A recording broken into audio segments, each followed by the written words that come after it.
Happy Friday, everybody. I am back with another video.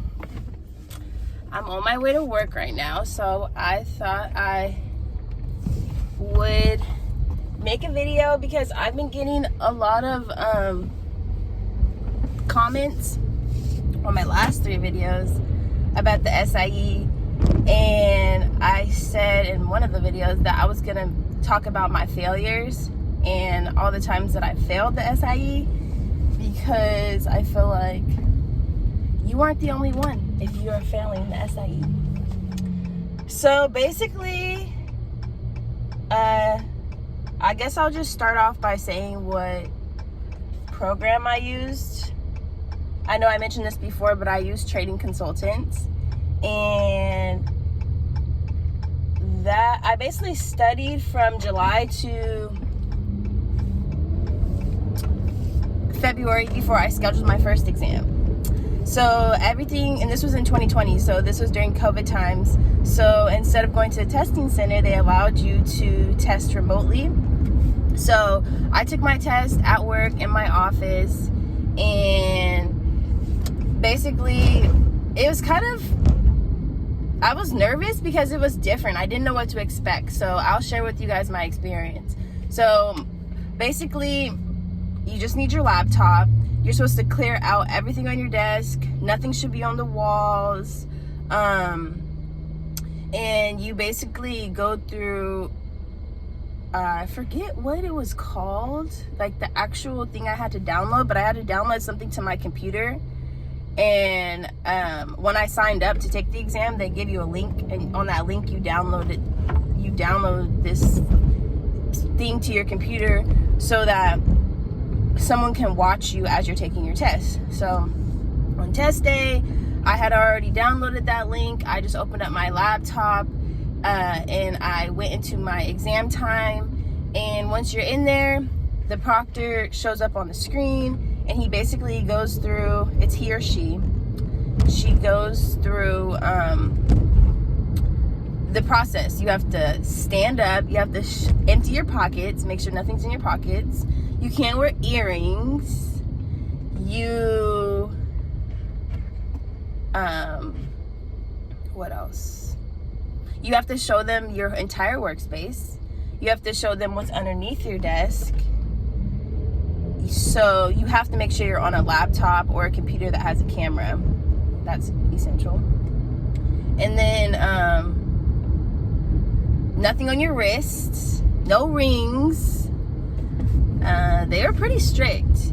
Oh, and you can't wear a headband. I had a headband on, and the proctor was like, is there a reason why you have a headband on? Like, is it for religious purposes? And I was like, yeah, it's for religious purposes because I can't take this headband off.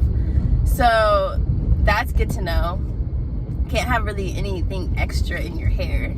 And if you do, just say it's for religious purposes and it should be fine. And then, what else?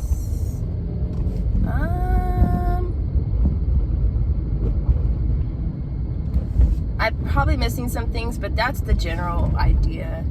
And then, so once you get into the test, you have, oh my God, I already forgot how much time you have. You guys know how much time you have to take the exam by now if you're studying for the SIE.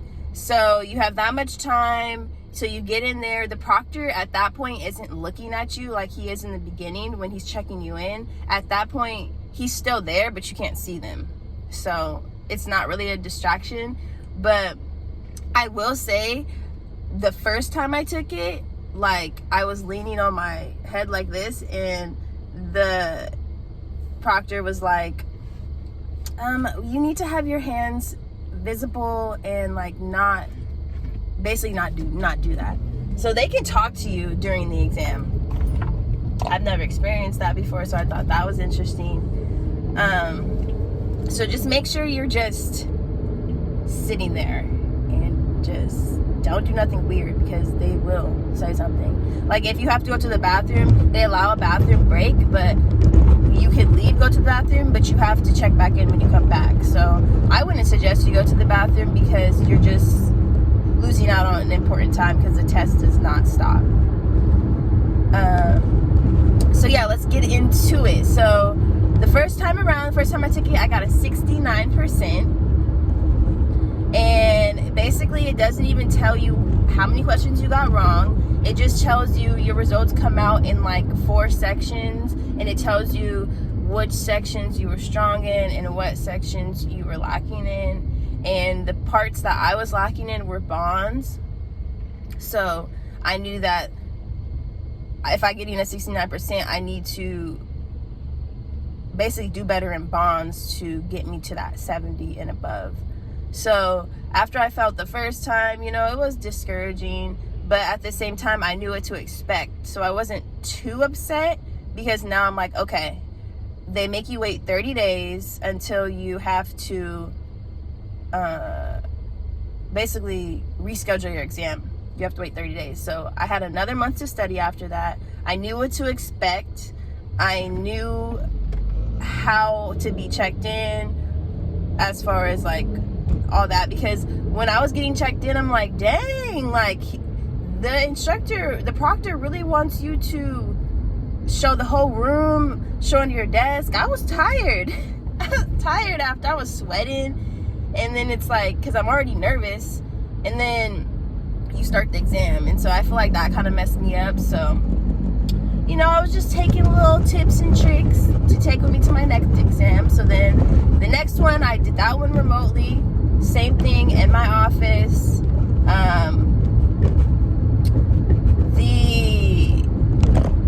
The one thing I did different, I would say, is I was just going in there like trying to remember everything and anything about bonds, because I just felt like that's the section I was gonna be needing to really answer a lot of questions correct in. I get in there, finish the test, and I fail again with a 69, another 69%. And I'm like, all right, that's when I was upset, because I wasn't lacking in bonds anymore. I was lacking in rules and regulations. So it's like the first time around, I wasn't lacking in that. But the second time around, I was spending so much time on bonds that I kind of wasn't paying attention to the rules and regulations, whatever. So that was pretty, that one, I think I cried on that one a little. I shedded a tear on that one, because I'm like, dang, I have to do this again. And if I fail a third time, they make you wait longer than 30 days. So I needed to like figure something out. So I had to wait another 30 days, schedule my next exam. This is what I did different for that third exam, and it's critical.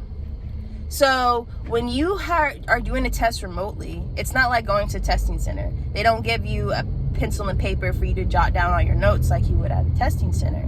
So online, they give you like a notepad for you to type in, any notes you may have. They give you a digital calculator. So the moment I started that exam, I just typed everything in my brain. Everything that I could remember, all the important equations, certain concepts that are associated with bonds. I like literally filled out a whole page on that notepad before I even started the exam. Because what I was noticing was, as I was going through each question, when I would get halfway through the exam, certain questions sometimes reveal the answers to previous questions. And not so much answers, but like the way the question is asked, sometimes it makes you like think about a previous question you answered. And then for me, it was just messing me up. It was confusing me. I was mixing up concepts, and that notepad really just laid it all out for me, so I could just keep referring to the notepad versus referring to previous questions I've already answered. And so that was like a game changer. And then I passed that one. I believe I passed with a 70. And so then I started thinking like, hold on, can you score better than 70, or do they just be like, okay, if you're up there, we'll give you a 70, and that's just the way you pass? So if you got more than a 70, comment below, because I'm curious to know, like, can you get an 80? Can you get a 90? So let me know in the comments below. And then what else? Yeah, that's pretty much my story on my failures. It took me 3 times the charm. And I'm not like embarrassed to tell people that I failed, because honestly, like without those failures, I probably would have never passed. Because prepping, like I said in my previous videos, prepping for the exam is way different than studying for the book.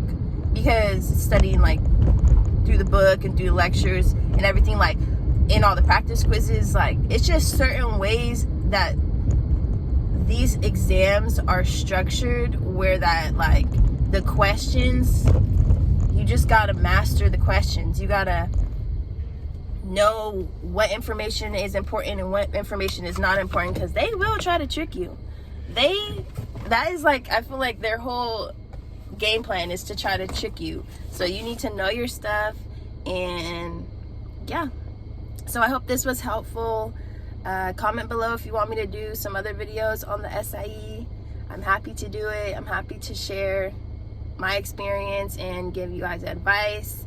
And I see there's so many people out there taking the SIE, especially women, and I'm all for that. I'm all for women, especially Black women in the financial industry. So I just hope that we can create a little community, network, and just learn together, because it's hard out here. And the average like financial advisor in this financial industry, the age is like 50s, 60s and up. So it's time for a new generation to come in and learn what they've learned over the past 20, 30 years of their life. We have to start now in our 20s. So we are the new face of the financial advisors, and yeah, we need to get it together. So good luck to everyone taking the SIE. Good luck to everyone taking the Series 7, Series 65, Series 66, all those. If you've made it to the end of this video, one person or one YouTuber that I have not mentioned that really helped me and that I kind of like forgot to mention is Capital Advantage Tutoring. It's this guy, old guy, no offense, in New York, and he is so helpful. Like, he has an Instagram, he has a TikTok, he has a YouTube channel. I found him on YouTube, and he was just a great teacher. And he does live sessions. I never joined the live sessions, but the live sessions are like recorded, so I would watch them. And it was just nice being around groups of people who were doing the same things as me. And he would break down each section. So check him out on YouTube. And I'm at work now, so I gotta go, y'all. Peace.